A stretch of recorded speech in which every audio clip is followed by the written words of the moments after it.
ఒక చిన్న పచ్చటి లోయలో మేకలు, గొర్రెలు ఆనందంగా జీవించేవి. వాటి ఆటలు, చల్లని నది నీరు, కోడై రాత్రి చంద్రుడు అందరికీ ఆనందాన్ని కలిగించేవి. అందులో తెలివైన మేక చింతూ, జ్ఞానవంతమైన గొర్రె మీను ప్రత్యేకమైనవి. ఒకరోజు ఆ గ్రామాన్ని ఓ దుష్ట తోడేలు గమనించడం ప్రారంభించింది. ఒక పెద్ద చెట్టు కింద దాక్కుని తోడేలు మేకలు, గొర్రెలను గమనించింది. ఒక పక్కటి గొర్రె లేదా లావు మేకను పట్టుకుంటే రాత్రి భోజనం సిద్ధం అనుకుంది. ఆమె తన నోరును లాలించుకుంటూ తన పంజాలను పదును చేసుకుంది. కాని తెలివైన చింతూ దీనిని గమనించి అప్రమత్తమైంది. ఒక దుష్ట తోడేలు మనం గమనించకుండా మాపై దాడి చేయాలనుకుంటోంది, చింతూ మీనుకు చెప్పింది. మీను నిశ్చలంగా విన్నది. ఆ తర్వాత మిగతా గొర్రెలను ఒక చోట చేర్చింది. మనమంతా కలిసి దీన్ని ఓడించాలి, లేకపోతే ప్రమాదం, మీను సూత్రంగా చెప్పింది. అందరూ ఊహించలేని ప్రమాదం ఎదుర్కొనడానికి సిద్ధమయ్యారు. తనను ఎవరూ గుర్తించకుండా ఉండాలని తోడేలు నిర్ణయించుకుంది. ఆమె తన శరీరాన్ని మట్టితో, ఆకులతో కప్పేసుకుని గాయపడిన గొర్రెగా నటించింది. ఓ, దయచేసి సహాయం చేయండి, నేను తప్పిపోయాను అంది.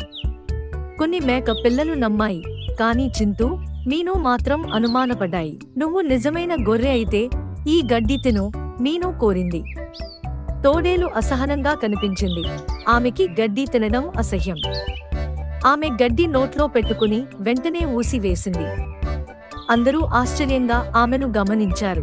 నువ్వు గొర్రె కాదు, నువ్వు తోడేలు, మీను ఉగ్రంగా అంది. పిల్ల మేకలు భయంతో పరుగు తీశాయి. మిగతా గొర్రెలు వెనుకకు వెళ్ళాయి.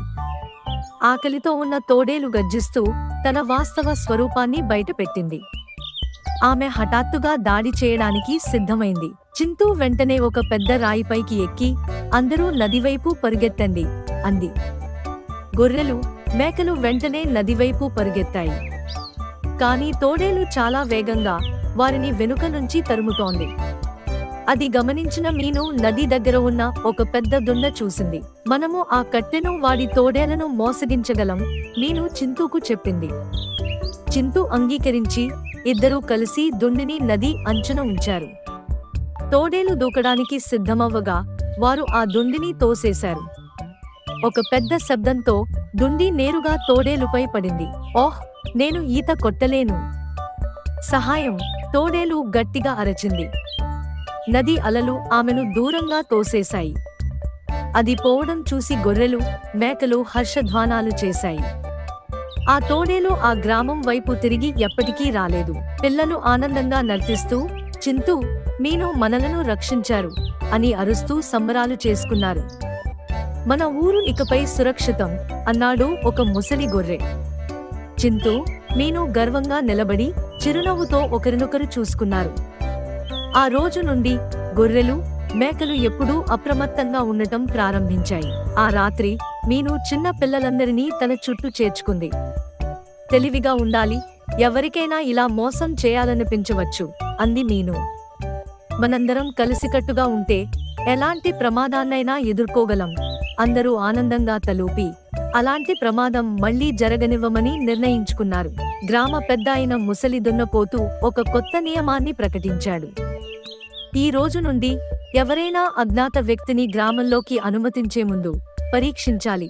చింతూ, మీను గ్రామ రక్షకులుగా ఎన్నుకోబడ్డారు. వారి తెలివితేటలు, ధైర్యం వల్ల గ్రామం ఎప్పటికీ సురక్షితంగా మారింది. Please subscribe to our channel.